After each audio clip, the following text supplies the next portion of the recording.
Welcome to money management channel. நேற்று market Nifty 50 நெகட்டிவ்ல தான் க்ளோஸ் ஆயிருக்கு. மார்க்கெட் நெகட்டிவ்ல க்ளோஸ் ஆகியிருந்தாலும் 50 வெயிட்டேஜில் ஒரு முக்கியமான கம்பெனியாக இருக்கிற ஐடிசி ஸ்டாக்கும் வந்து கிட்டத்தட்ட ஒரு 3% பக்கமாக கரெக்ஷன் ஆயிருக்கு. ரீசெண்டாக தான் ஐடிசியோட ரிசல்ட்ஸ் பார்த்தோம். அதில் நெட் ப்ராஃபிட் வந்து 19,562 கோடியாக இருந்தாலுமே அவங்க ஷார்ட் டைமில் அந்த ஐடிசி ஹோட்டல் டிமேஜரில் வந்த ப்ராஃபிட்டே ஆட் பண்ணதுனால அது வந்து இந்த அளவுக்கு ஒரு பெரிய அளவுக்கு தெரிஞ்சு. மற்றபடி ஐடிசியோட ரிசல்ட்ஸ் வந்து பெரிய இம்ப்ரூவ்மெண்ட் இல்லாமல் நியூட்ரலாக தான் ட்ரேட் ஆயிடுச்சு. அந்த டைமில் தான் வந்து ஐடிசி ஸ்டாக் 440 அந்த லெவலில் இருந்தது. லைட்டாக வந்து இந்த ஸ்டாக் வந்து கரெக்ஷன் ஆச்சு. ஆனால் எக்ஸ்பெக்டேஷனை விட இது ஓரளவுக்கு ஓகே அப்படிங்கிறதுனால இந்த ஸ்டாக் வந்து கூடிய சீக்கிரம் இன்னும் மேலே ஏறும் அப்படின்னு எல்லாருமே எதிர்பார்த்துட்டு இருந்தோம். இந்த டைமில் தான் மார்க்கெட்டில் எல்லாரும் எதிர்பார்க்காத விதமாக ஐடிசியோட பேரண்ட் கம்பெனியாக இருக்கிற பிரிட்டிஷ் அமெரிக்கன் டொபாக்கோ பேட் வந்து அவங்களோட ஹோல்டிங்ஸில் இருந்து ஒரு 2.5% வந்து, அதாவது 12,100 கோடிக்கு பக்கமாக ஒரு பல்க் டீல் வந்து கம்ப்ளீட் ஆகிருக்கு. அதனால மார்க்கெட்டை பொறுத்த வரைக்கும் ஐடிசி ஸ்டாக் வந்து ஒரு 3% கரெக்ஷன் ஆகிருக்கு. 2.5% 12,100 கோடி அப்படிங்கிறப்ப பெரிய அளவுக்கு இந்த ஸ்டாக் வந்து ஒரு 400 ரூபாய் இல்லை அதுக்கு கீழே போகிறதுக்கு கூட வாய்ப்பு இருக்குது அப்படின்னு எல்லாருமே எக்ஸ்பெக்ட் பண்ணது தான். ஆனால் அந்த அளவுக்கு பெரிய ஒரு மூவ்மெண்ட்டை கொடுக்காம ஓரளவுக்கு ஸ்டேபிளாக மார்க்கெட்டில் வந்து ஐடிசி ஸ்டாக் வந்து ட்ரேட் ஆச்சு. பிரிட்டிஷ் அமெரிக்கன் டொபாக்கோவை பொறுத்த வரைக்கும் இவங்க அவங்களோட ஹோல்டிங்ஸை வந்து கண்டினியூஸாக குறைச்சிக்கிட்டே இருக்காங்க. ஆல்ரெடி பிரிட்டிஷ் அமெரிக்கன் டொபாக்கோ வந்து ஐடிசியில் 20.31% ஹோல்டிங்ஸ் வச்சுருந்தாங்க March 31, 2025. இப்போ அதில் இருந்து ஒரு 2.5% பக்கமாக ரெடியூஸ் பண்ணி 17.81% வந்து இப்போ அவங்க குறைச்சிருக்காங்க. பிரிட்டிஷ் அமெரிக்கன் டொபாக்கோ அவங்க பேரண்ட் கம்பெனி வந்து அவங்க கண்டினியூஸாக வந்து இதில் செல் பண்ணிக்கிட்டே தான் இருக்காங்க. இதுக்கு முன்னாடியே ஒரு செல்லிங் நடந்துச்சு. ப்ரொமோட்டர் வந்து செல் பண்ணுறதுனால இதில் எது பெரிய நெகட்டிவ் நியூஸ் இருக்குது அப்படின்னு கேட்டால் ஐடிசியில் எதுவுமே அந்த அளவுக்கு பெரிய நியூஸ் எதுவுமே கிடையாது. ஆனால் பிரிட்டிஷ் அமெரிக்கன் டொபாக்கோ வந்து அவங்களோட கடன் ஜாஸ்தியாக இருக்குது. அது இல்லாமல் அதர் கண்ட்ரீஸில் அவங்க எக்ஸ்போர்ட் பண்ண அளவுக்கு க்ரோத் இல்லாதனால இதில் எல்லாமே செல்லாக பண்ணிட்டு இருக்கிறாங்க. அவங்களுக்கு ப்ராஃபிட் நல்லா கொடுத்துட்டு இருக்கிற ஒரு பிஸ்னஸ் ஐடிசியாக தான் இருக்குது. இதில் ஹோல்டிங்ஸ் ஜாஸ்தி இருக்குதுனால அதை கண்டினியூஸாக குறைச்சிக்கிட்டே இருக்கிறாங்க. கூடிய சீக்கிரம் ஐடிசி மட்டும் இல்லை, இதில் இருந்து பிரிஞ்சு போன ஐடிசி ஹோட்டல்லையும் ஒரு பர்டிகுலர் அமௌண்ட் ஹோல்டிங்ஸ் வந்து அவங்க வச்சிருக்காங்க. அதையுமே செல் அப் பண்ணுறதுக்கு நிறைய வாய்ப்பு இருக்குது. ஐடிசியை பொறுத்த வரைக்கும் மார்க்கெட்டில் இது கரெக்ஷன் ஆனதுக்கு ஒரே காரணம் வந்து அவங்க ப்ரொமோட்டரோட ஷெல்லிங் தான். இந்த பல்க் டீலாக இந்த ஸ்டாக் வந்து ஒரு 3% பக்கமாக கரெக்ஷன் ஆயிருக்கு. நேற்று மார்க்கெட்டை பொறுத்த வரைக்கும் இந்த ஸ்டாக் 422 ரூபாய்க்கும் 413 ரூபாய்க்கும் இன்டர்மீடியேட் ட்ரேட் ஆகி ஃபைனலாக 420 ரூபாய்ன்ற லெவலில் க்ளோஸ் ஆயிருக்கு. மார்க்கெட்டை பொறுத்த வரைக்கும் 3% மேலே இந்த ஸ்டாக் நெகட்டிவ்ல தான் க்ளோஸ் ஆயிருக்கு. இந்த ஸ்டாக்கோட ஆல் டைம் ஹைன்னு பார்த்தீங்க அப்படின்னா 528 ரூபா வரைக்கும் போயிருக்கு.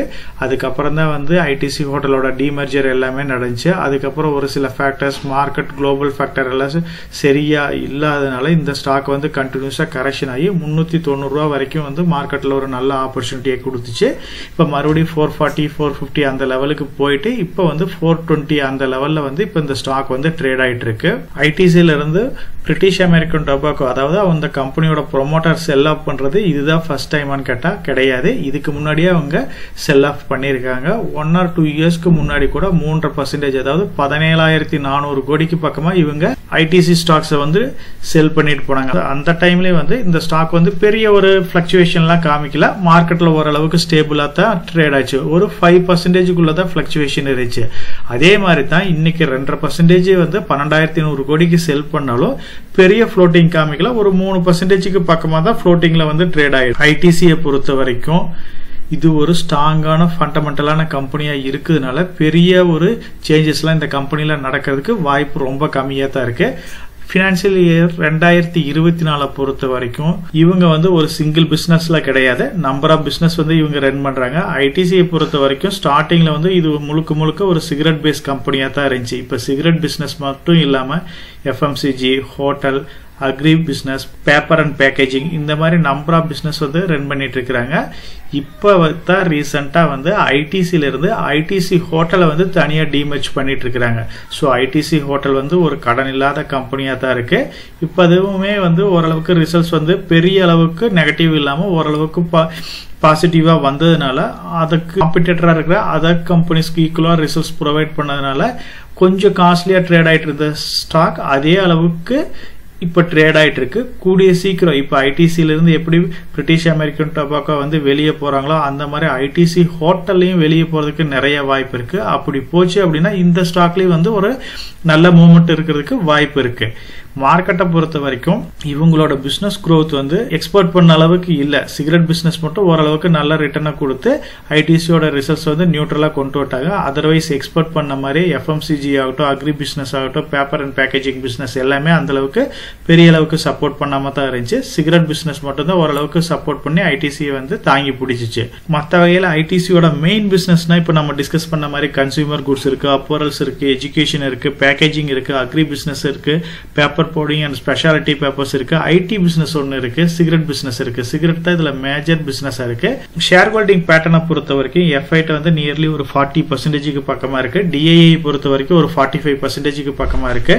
பப்ளிக்கை பொறுத்த வரைக்கும் ஒரு 13% பக்கமா இருக்கு. அதர்ஸ்ட வந்து ஒரு 2.5% இருக்கு. எஃப்ஐஐ பொறுத்த வரைக்கும் இந்த கம்பெனி 2022ல வெறும் 12% இருந்தது. இப்ப இருக்கிற டைம்ல 40% பக்கமா ரைஸ் ஆயிருக்கு. ஸோ எஃப்ஐஐயோட இன்வெஸ்ட்மெண்ட் வந்து ஹெவியா இந்த ஸ்டாக்ல வந்து ரைஸ் ஆயிட்டே தான் இருக்கு. டிஐஐ பொறுத்த வரைக்கும் 42 இருந்தது, இப்ப 45 மாறி இருக்கு. அதே மாதிரி பப்ளிக் செக்டர் பொறுத்த வரைக்கும் ஜூன் 2022ல 44% பக்கமா வந்து பப்ளிக் ஹோல்டிங்ஸ் இருந்துச்சு. அது வந்து 15% மாறி இருக்கு. ஸோ ரீட்டைல் பர்சன்ஸ் வந்து மேக்சிமம் வந்து செல் அப் பண்ணிருக்காங்க. அது எல்லாமே வந்து எஃப்ஐஐக்கு போயிருக்கு. அந்த வகையில பாத்தீங்க அப்படின்னா எஃப்ஐஐ வந்து ஹெவியா இன்வெஸ்ட் பண்ணிட்டு இருக்கிற ஒரு ஸ்டாக்கா இருக்கிறதுனால இதோட ஃபியூச்சர் growth வந்து இன்னும் நல்லா இருக்கிறதுக்கு நிறைய பாசிபிலிட்டிஸ் இருக்கு.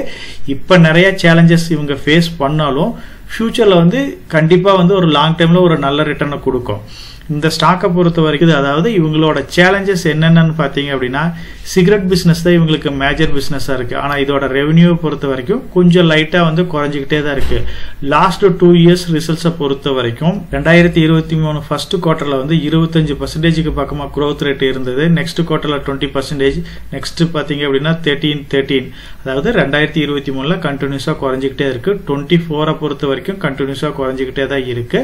ஸோ சிகரெட் பிசினஸ் வந்து மேபி இன்னும் டாக்ஸ் ஏதாச்சும் ரைஸ் பண்ணாலோ இல்ல அவேர்னஸ் ஜாஸ்தி வந்தாலோ இந்த பிசினஸ் வந்து குறையறதுக்கு வாய்ப்பு இருக்கு. அதனால இவங்க கண்டினியூஸா இந்த ஒரு கம்பெனியோட ரெவென்யூ மட்டும் வச்சு இந்த கம்பெனியை டெவலப் பண்ணிட முடியாது. அதர் பிசினஸ் கண்டிப்பா ஃபோக்கஸ் பண்ண வேண்டியது இருக்கு. அதர் பிசினஸ்னு பாத்தீங்க அப்படின்னா எஃப்எம்சிஜி ஆகட்டும், அதர் பிசினஸ்ல வந்து நிறைய காம்படிஷன் இருக்கு. அதனால நிறைய ப்ராஃபிட் வந்து ரைஸ் பண்ணி காமிக்க வேண்டிய ஒரு சூழ்நிலை இருக்கு. அப்கிரேட் பண்ணிக்கிட்டே தான் இருக்கணும். இவங்க வந்து அதர் பிசினஸ்ல என்ட்ரி கொடுக்கறப்ப நியூ ப்ராடக்ட்ஸ் எல்லாமே ரைஸ் பண்ண வேண்டியது இருக்கு. அதே மாதிரி நம்பர் ஆஃப் நியூ இன்வெஸ்ட்மெண்ட்டும் இவங்க கொடுக்க வேண்டியது இருக்கு. இப்ப ஐடிசி ஹோட்டலை வந்து தனியா டிமெர்ஜ் பண்ணாலும் இவரு 1500 கோடிக்கு பக்கமா வந்து அவங்க வந்து அந்த கம்பெனிக்கு டிரான்ஸ்ஃபர் பண்ணாங்க. ஸோ அவங்களோட ஃபியூச்சர் growthக்கு வந்து அது யூஸ் ஆகுன்ற வகையில இந்த மாதிரி நியூ பிசினஸ் இவங்க வந்து ஸ்பிளிட் பண்ணாலோ இல்ல நியூ பிசினஸ்ல இன்வெஸ்ட் பண்ணாலோ நிறைய நியூ இன்வெஸ்ட்மெண்ட் வந்து இவங்க பண்ண வேண்டியது இருக்கு. நம்பர் ஆஃப் பிசினஸ் வந்து இவங்க ஹேண்டில் பண்றப்ப மேபி இதுல இருக்கிற டிஃபிகல்டிஸ் ஒரு சில பிசினஸ் வந்து ஹெவியா ஃபால் ஆனாலும் ஒரு சில பிசினஸ்ல ஒரு நல்ல ப்ராஃபிட் வந்தாலும் அது அப்படியே கீழே கொண்டுட்டு போறதுக்கு வாய்ப்பு இருக்கு. இவங்களோட பேரண்ட் கம்பெனி மேபி உண்ணாமே வந்து அவங்களுக்கு கடன் ப்ராப்ளம் ஜாஸ்தி இருக்கு, இல்ல அவங்களோட ரெவென்யூ குறையுது அப்படின்னா இதுல இருந்து எக்ஸிட் ஆகிறதுக்கு நிறைய பாசிபிலிட்டிஸ் இருக்கு. இன்னும் நெக்ஸ்ட் இந்த ஸ்டாக்கை வந்து இன்னொரு பிரைஸ் லெவல் ஜாஸ்தி ஆகுது அப்படின்னா மறுபடியும் இவங்க விற்கிறதுக்கு கூட நிறைய பாசிபிலிட்டிஸ் இருக்கு. மார்க்கெட்டை பொறுத்த வரைக்கும் இவங்க எஃப்எம்சிஜி செக்டர்ஸ்ல ரொம்ப ஃபோக்கஸ் பண்ணிக்கிட்டே தான் இருக்கிறாங்க. ரீசன்ட் டைம்ல கூட பாத்தீங்க அப்படின்னா இவங்க வந்து நல்ல ஒரு ப்ராஃபிட்டை ஏர்ன் பண்ணிட்டு இருக்காங்க. இப்ப இருக்கிற எஃப்எம்சிஜி ஸ்டாக்ஸ் அதாவது HUL ஆகட்டும், Varun beverages, Nestle India, Britannia, Godrej consumer product, Tata consumer product, இது எல்லாமே நம்ம ரெகுலரா டிஸ்கஸ் பண்ண ஸ்டாக்ஸ். இந்த கம்பெனியோட PE நீங்க கம்பேர் பண்ணி பாத்தீங்க அப்படின்னா ஐடிசியோட PE வந்து ரொம்ப கம்மியா தான் இருக்கும். ஆனா இது ஐடிசியை பொறுத்த வரைக்கும் கம்ப்ளீட்டா வந்து எஃப்எம்சிஜி பிசினஸ் சொல்ல முடியாது, அதர் பிசினஸ் இருக்குது. இருந்தாலுமே இப்ப அவங்க மெயினா ஃபோக்கஸ் பண்றது எஃப்எம்சிஜி பிசினஸா இருக்கு. ஒரு குறிப்பிட்ட டைம் பீரியட்ல இவங்க எப்படி ஐடிசியில இருந்து ஐடிசி ஹோட்டல் தனியா டிமெர்ஜ் ஆச்சோ அந்த மாதிரி இந்த கம்பெனி வந்து டிமெர்ஜ் ஆகுது அப்படின்னா ஐடிசியோட எஃப்எம்சிஜி பிசினஸ் வந்து ஒரு நல்ல ஒரு வேல்யூஷன்ல லிஸ்ட் ஆகிறதுக்கு வாய்ப்பு இருக்கு. ஏன்னா இது வந்து மார்க்கெட்ல நல்ல இம்ப்ரூவ்மெண்ட்டை காமிச்சிட்டு இருக்கிற ஒரு பிசினஸா இருக்கிறதுனால பர்ஃபார்ம் பண்றது பெட்டரா இருக்கிறதுனால மேபி இதுக்கெல்லாம் பாசிபிலிட்டிஸ் வந்து கொஞ்சம் ஜாஸ்தியா தான் இருக்குது. இன்னைக்கு மார்க்கெட்ல ஒரு ஆப்பர்ச்சுனிட்டி அதாவது பெரிய அளவுக்கு கிடைக்கும் ஒரு 400 லெவலுக்கு போச்சு அப்படின்னா மேபி இதை கன்சிடர் பண்ணலாம் அப்படின்ற நிறைய பேர் எக்ஸ்பெக்ட் பண்ணியிருப்பாங்க. ஆனா 413 வரைக்கும் போச்சு. அதுக்கப்புறம் மறுபடியும் வந்து 421 அந்த லெவல்ல வந்து க்ளோஸ் ஆயிருக்கு. ஐடிசியை பொறுத்த வரைக்கும் நீங்க இதுல வந்து பெரிய அளவுக்கு ஒரு ப்ராஃபிட்டை வந்து நீங்க எக்ஸ்பெக்ட் பண்ண முடியாது. அதாவது இப்போ இந்த ஸ்டாக் வந்து வாங்கி வச்சு ஒரு 6 மாசத்துலயோ இல்ல ஒரு வருஷத்துலயோ டபுள் ஆயிரும் அந்த மாதிரி நீங்க எக்ஸ்பெக்ட் பண்ணாம ரெகுலரா வந்து மினிமம் குவான்டிட்டியில வந்து எஸ்ஐபி மோட்லயோ இல்ல இந்த மாதிரி ஒரு நியூஸ்னால கரெக்ஷன் ஆகுது அப்படின்னா அந்த மாதிரி டைம்ல லம்சம் மோட்லயே இன்வெஸ்ட் பண்ணிக்கிட்டே இருந்தோம்னா ஒரு லாங் டைம்ல கண்டிப்பா வந்து ஒரு நல்ல வெல்த்தை ஜெனரேட் பண்ண முடியும். ஐடிசியை பொறுத்த வரைக்கும் இன்னும் 1 or 2 days நம்ம வெயிட் பண்ணி பார்க்கலாம். இந்த ஸ்டாக் 400 அந்த லெவலுக்கு எல்லாம் போச்சு அப்படின்னா கண்டிப்பா வந்து நம்ம ஆவரேஜ் பண்ண ஆரம்பிச்சிடலாம். இன்னைக்கு மார்க்கெட் அதாவது நேற்று 2.5% 12,100 கோடி வித்ததுனால இந்த ஸ்டாக் வந்து குறைஞ்சிச்சு. உண்மையே கூட வந்து பேட் வந்து விற்கிறதுக்கு நிறைய பாசிபிலிட்டிஸ் இருக்கு. அவங்களோட ஹோல்டிங்ஸ் அதாவது பேட்டோட ஹோல்டிங்ஸ் வந்து இப்போ 17.81 குறைஞ்சிருக்குது. இந்த கம்பெனியை பொறுத்த வரைக்கும் அவங்க ப்ரொமோட்டர் பிரிட்டிஷ் அமெரிக்கன் டொபாக்கோட ஹோல்டிங்ஸ் குறைஞ்சு நம்மளோட டொமஸ்டிக் இன்வெஸ்டர் இல்ல பப்ளிக் கையில் இந்த கம்பெனி வர்றது ஒரு நல்ல விஷயம் தான். ஏன்னா இருக்கிற போர்டுல இவங்க ஓனா டெசிஷன் எடுக்க முடியும். இவங்க எந்த வகையிலையும் வந்து பிரிட்டிஷ் அமெரிக்கன் டொபாக்கோட டாமினேஷன் வந்து இருக்காது. அதனால இந்த கம்பெனி வந்து இன்னுமே இவங்களோட ஹோல்டிங்ஸ் குறைய நம்மளோட ஹோல்டிங்ஸ் ஜாஸ்தி ஆகிறப்ப பாத்தீங்க அப்படின்னா அடுத்த லெவல்ல போறதுக்கு நிறைய பாசிபிலிட்டிஸ் இருக்கு. என்னோட ஹோல்டிங்ஸ்ல இந்த ஸ்டாக்கை வந்து நான் 2017 இருந்து நான் வந்து அக்குமுலேட் பண்ணிக்கிட்டே தான் இருக்கேன். எக்ஸாம்பிள் ஸ்கிரீன்ஷாட்டே உங்களுக்கு இங்க ஷோ பண்ணியிருக்கிறேன். இந்த கம்பெனியை பொறுத்த வரைக்கும் நான் 2017 ஸ்டார்ட் பண்ணா நான் வந்து ஒரு 10 குவான்டிட்டிஸ் 20 குவான்டிட்டிஸ் 25 குவான்டிட்டிஸ் இந்த மாதிரி தான் வாங்கிட்டே இருப்பேன். அந்த டைம்ல 289 ரூபாய்னு 2017 ஸ்டார்ட் பண்ணா அதுக்கப்புறம் மார்க்கெட்ல 2020 வந்து அந்த கோவிட் டைம்ல நல்ல இந்த ஸ்டாக் பிரைஸ் வந்து கரெக்ஷன் ஆச்சு. 140 வந்து இந்த ஸ்டாக்கை வந்து நான் ஆவரேஜ் பண்ணியிருப்பேன். அதாவது 142 143 அந்த லெவல்ல வந்து இந்த ஸ்டாக் வந்து நல்லாவே கிடைச்சிச்சு. ஆனா அப்பயுமே வந்து நான் பல்கா இன்வெஸ்ட் பண்ணல, ரெகுலரா இன்வெஸ்ட் பண்ணிக்கிட்டே தான் இருந்தேன். இப்ப ரீசெண்ட் டைம்ல 2025 கூட இந்த 407 ரூபாய் அந்த லெவல்ல வந்து இந்த ஸ்டாக்கை கொஞ்சம் அக்குமுலேட் பண்ணேன். வெயிட் பண்ணி பார்க்கலாம். இந்த ஸ்டாக்ல வந்து இன்னும் நல்ல ஒரு ஆப்பர்ச்சுனிட்டி கிடைச்சிச்சு அப்படின்னா கண்டிப்பா இன்வெஸ்ட் பண்ணலான்ட்டு தான் இருக்கேன். இந்த ஸ்டாக்கை பொறுத்த வரைக்கும் நான் 140 ரூபாயில இருந்து 425 ரூபாய் இந்த லெவல் வரைக்கும் நான் ஆவரேஜ் பண்ணிக்கிட்டே தான் இருக்கிறேன். இமீடியட்டா கன்சிடர் பண்ணாம எனக்கு எப்பப்ப ஆப்பர்ச்சுனிட்டி கிடைக்குதோ அப்ப எல்லாமே இன்வெஸ்ட் பண்ணிக்கிட்டே தான் இருக்கேன். உங்களுக்கு சாம்பிளுக்கு மட்டும் வந்து காமிச்சிருப்பேன். ஐடிசியை பொறுத்த வரைக்கும் என்னோட ஹோல்டிங்ஸ்ல வந்து 1000 ஸ்டாக்ஸுக்கு மேல இதை நான் ஹோல்ட் பண்ணிட்டே இருக்கேன். ஐடிசி ஹோட்டலும் என்னோட ஹோல்டிங்ஸ்ல இருக்குது. ஏன்னா நான் ஐடிசி ஹோட்டல தனியா நான் வந்து இன்வெஸ்ட் பண்ணல. ஐடிசி லிமிடெட் வந்து நான் வச்சிருந்தனால எனக்கு அந்த ரேஷியோல வந்து 10 ஸ்டாக் இருந்தா ஒரு ஸ்டாக்ன்ற ரேஷியோல எனக்கு வந்து கிடைச்சிச்சு. ஸோ இந்த ஸ்டாக்கை பொறுத்த வரைக்கும் இன்னும் எனக்கு ஆப்பர்ச்சுனிட்டி கிடைக்குது குறையுது அப்படின்னா கண்டிப்பா வந்து இன்வெஸ்ட் பண்ணலான்ட்டு தான் இருக்கேன். எப்பயுமே ஒரு ஸ்டாக்கை வந்து நம்ம ஐடென்டிஃபை பண்றதுக்கு முன்னாடி இந்த மாதிரி லாங் டேர்ம்ல இன்வெஸ்ட் பண்ற மாதிரி ஸ்டாக்கா நம்ம வந்து செலக்ட் பண்ணிக்கணும். ஃபர்ஸ்ட் ஸ்டார்டிங்ல நான் ஸ்டார்ட் பண்றப்ப 270 ரூபாய் 80 ரூபான்ற பிரைஸ்ல இருந்தது. 140 ரூபாய்க்கு போனப்பையும் நான் தைரியமா வாங்கிட்டே தான் இருந்தேன். அதுக்கப்புறம் 200 தாண்டி 300 தாண்டி இப்ப 400 தாண்டி 500 லெவலுக்கும் போச்சு.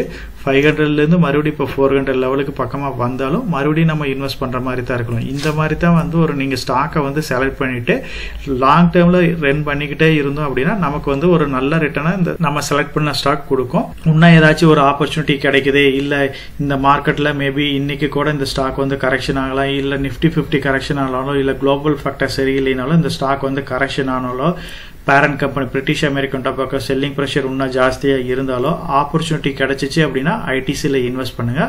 லாங் டேர்ம்ல இது டெஃபினட்டா வந்து ஒரு நல்ல வெல்த் ஜென்ரேட்டர் கம்பெனியா தான் அமையும். ரீசெண்ட் டைம்ல தான் வந்து இப்போ வந்த ரிசல்ட்ஸ்ல கூட வந்து டிவிடெண்ட் வந்து அனௌன்ஸ் பண்ணியிருக்கிறாங்க 7 ரூபாய்க்கு மேல. இந்த மாதிரி இந்த கம்பெனியை பொறுத்த வரைக்கும் நமக்கு டியூவல் பெனிஃபிட் இருக்கு. டியூவல் பெனிஃபிட் நமக்கு இந்த மாதிரி எல்லா கம்பெனிஸ்லயும் கிடைச்சிடாது. கிடைக்கிற கம்பெனியை வந்து நம்ம ப்ராப்பரா யூஸ் பண்ணிக்கலாம். நம்ம சேனல் மெம்பர் கம்யூனிட்டியில போர்ட்போலியோ அப்டேட், அதாவது என்னோட போர்ட்போலியோல என்ன ஸ்டாக் பை பண்றேன், என்ன ஸ்டாக் செல் பண்றேன், என்னென்ன சேஞ்சஸ் பண்ணிட்டு இருக்கேன், இதை பத்தி இன்ஃபர்மேஷன்ஸ் வந்து ஷேர் பண்ணிட்டு இருக்கேன். டெய்லி மார்க்கெட் அப்டேட் வந்து முடிஞ்ச வரைக்கும் போஸ்ட் பண்ணிட்டு இருக்கேன். கார்பரேட்ல என்னென்ன ஈவென்ட் இருக்கு, நம்மளோட இந்திய எக்கனாமியை பத்தி ஒரு சில யூஸ்ஃபுல்லான இன்ஃபர்மேஷன்ஸ் எல்லாமே ஷேர் பண்ணிட்டு இருக்கோம். மெம்பர் கம்யூனிட்டியில ஜாயின் பண்ணி இதை ரெகுலரா ஃபாலோ பண்ணீங்க அப்படின்னா உங்களுக்கு நாலேஜ் இம்ப்ரூவ் ஆகிறது மட்டும் இல்லாம உங்களோட போர்ட்போலியோவை ஹெல்த்தியா பில்ட் பண்றதுக்கு எல்லா வகையிலும் சப்போர்ட்டிவா இருக்கும். இப்ப டிஸ்கஸ் பண்ண இன்ஃபர்மேஷன் எல்லாம் உங்களுக்கு யூஸ்ஃபுல்லா இருக்கும்னு நினைக்கிறேன். இந்த வீடியோ உங்களுக்கு யூஸ்ஃபுல்லா இருந்துச்சு அப்படின்னா நம்ம சேனலை வந்து சப்ஸ்கிரைப் பண்ணுங்க, நம்ம வீடியோவை லைக் பண்ணுங்க, ஷேர் பண்ணுங்க. கமெண்ட் செக்ஷன் ஓப்பன்ல தான் இருக்கு. சோ இந்த வீடியோ பத்தி உங்களோட ஒப்பீனியன் என்ன, இதுல என்னென்ன டவுட்ஸ் இருக்கு அப்படின்னு நீங்க கமெண்ட் செக்ஷன்ல போஸ்ட் பண்ணீங்க அப்படின்னா உங்களுக்கு மட்டும் இல்லாம நம்ம வியூவர்ஸ் எல்லாத்துக்குமே நல்ல ஒரு சப்போர்ட்டிவா இருக்கும். நான் ஒரு செபி ரிஜிஸ்டர்ட் அட்வைசர் கிடையாதுங்க. நம்ம சேனல்ல போடுற வீடியோக்கள் எல்லாமே வந்து பாத்தீங்கன்னா எஜுகேஷனல் ஆர் இன்ஃபர்மேஷன் பர்பஸ்க்கோசரம் போஸ்ட் பண்ற வீடியோக்கள் தாங்க. இன்வெஸ்ட்மெண்ட்னா கண்டிப்பா ரிஸ்க் இருக்கும். அதனால நீங்க உங்க பினான்சியல் அட்வைசர் டிஸ்கஸ் பண்ணியோ இல்ல நீங்களா ஓன் டிசிஷன் எடுத்தோ இன்வெஸ்ட் பண்ணுங்க.